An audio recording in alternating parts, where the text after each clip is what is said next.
Hello guys, welcome back to the channel Lab is Chemistry by Ditheki.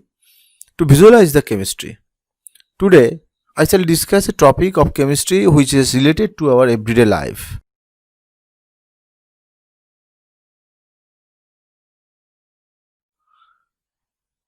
You can see the words in the screen, and after seeing the words in the screen, you can guess the topics of the day. Yes, this is the polymers. We use polymers as carry bags, pipes, non-stick utensils, t-shirt, insulator, even as food which is protein, and many more. We cannot imagine a single day without using polymers in our modern day life. Today we will discuss about the classification of the polymers.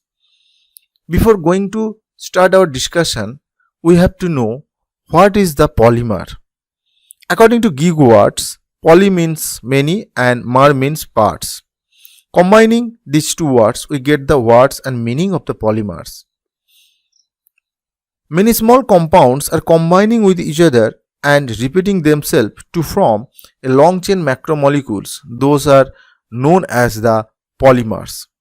And the process of which we can use to form the polymer is known as the polymerization. The small repeating units is known as the monomer. Just like ethylene molecules are polymerized to form the polyethylene, here the ethylene molecules are the monomers and polyethylene is the polymers. Depending upon the some special consideration, we can classify the polymers into 5 categories. These categories also further divided into some subcategories. We will discuss elaborately all this classification of polymers and the subcategories. To know more about the classification of polymers, please keep watching the videos without skipping. Depending upon the some consideration, we can classify the polymers into 5 groups, mainly 5 groups. They are depending on the source, depending on the structure, depending on the mode of polymerization, depending on the molecular force, and depending on the monomers.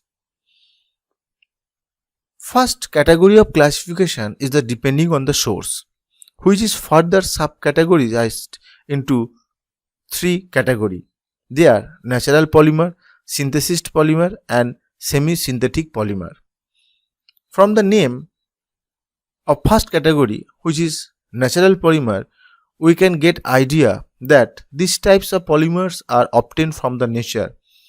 It can be obtained from plant or animals, such as starch, which is obtained from the plant, cellulose, which is also obtained from plant, proteins, which is the polymer of amino acid, it is obtained from animals, nucleic acid such as DNA and RNA, they are also the natural polymers. But all these natural polymers cannot fulfill our demands.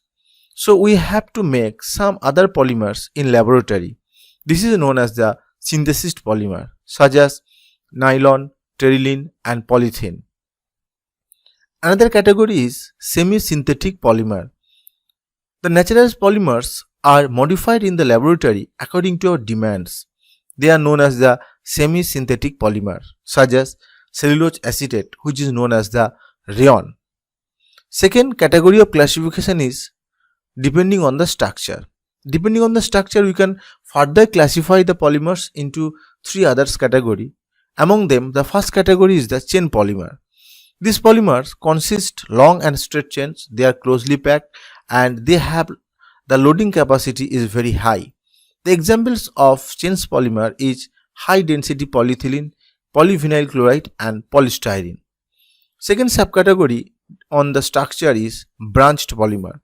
These polymers contain long chain having some branches, such as low density polythene and glycogens.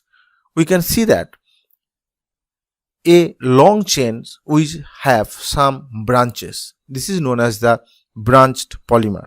Another category on the structure of polymers is the network polymer.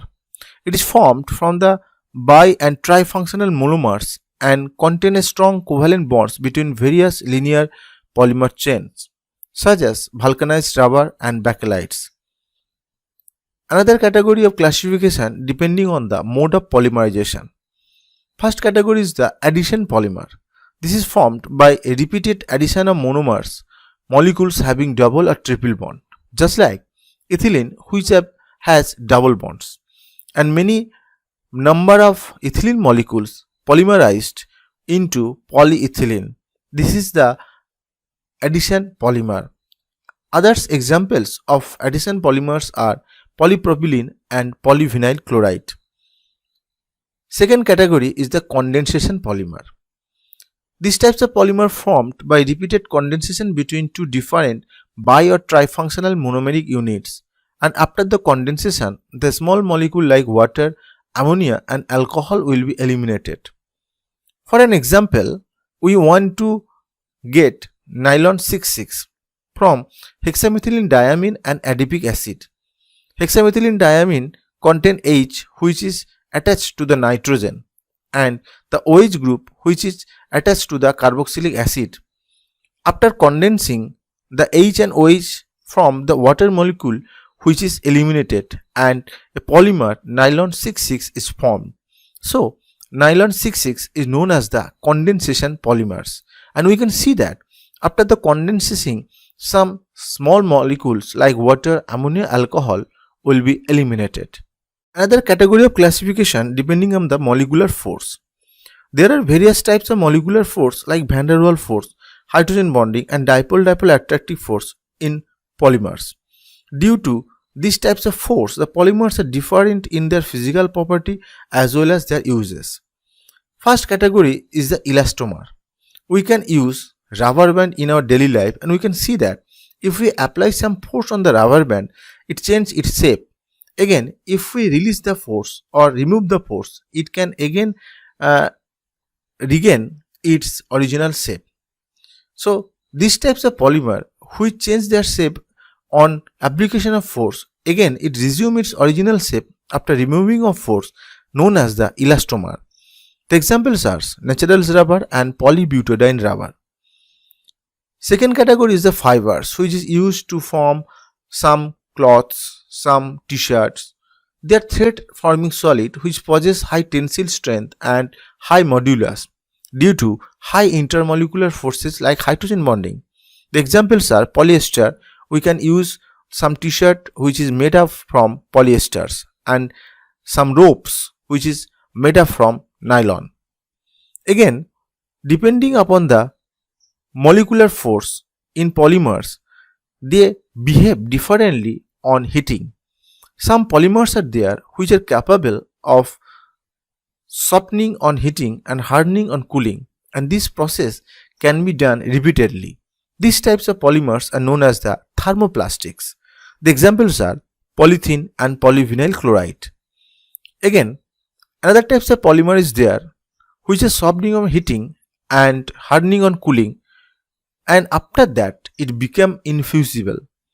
It cannot further softening on heating. But in case of thermoplastic, this softening on heating and hardening on cooling, this process is done repeatedly. But these types of polymers are softening on heating and hardening on cooling, and after that they become infusible. They are known as the thermosetting. So from the definition or from the property, we can easily differentiate between thermoplastics and thermosettings polymers. The examples of thermosettings polymers are bakelite and urea formaldehyde resin. Last category, according to our discussion, is depending on the monomers.